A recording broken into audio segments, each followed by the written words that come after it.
لو قلنا سؤال وعايز كابتن مؤمن يجاوب عليه، ايه سبب انتكاس الفطرة الجنسية في الزمن الحالي؟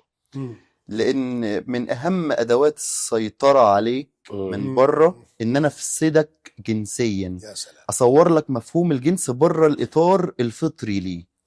احنا الاطار الفطري للجنس في الاسلام هو الزواج فقط بمحددات.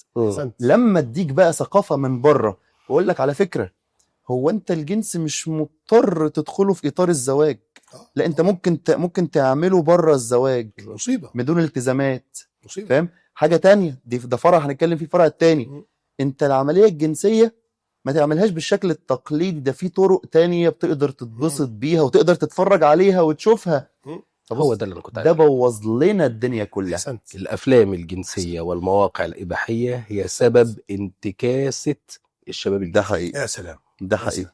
هو وضع المعايير الغربية الفاسدة الكافرة انها تكون هي الاصل اللي احنا هننطلق منه، هو اللي ده بيدمر كل شيء.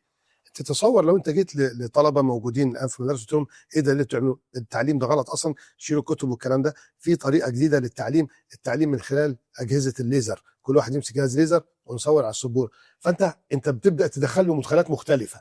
هذا ما يحدث النهارده، انت بتدمر المفاهيم الفطريه والشرعيه والطبيعيه اللي الناس اعتادت عليها مما يوافق دين الله جل وعلا لمفاهيم أخرى. فبقى عندك إن الجنس مربوط بالعنف، بقى عندك إن الجنس مربوط بالإهانة، بقى عندك إن الجنس مربوط بالقاذورات، بقى عندك الجنس مربوط بالإيلام.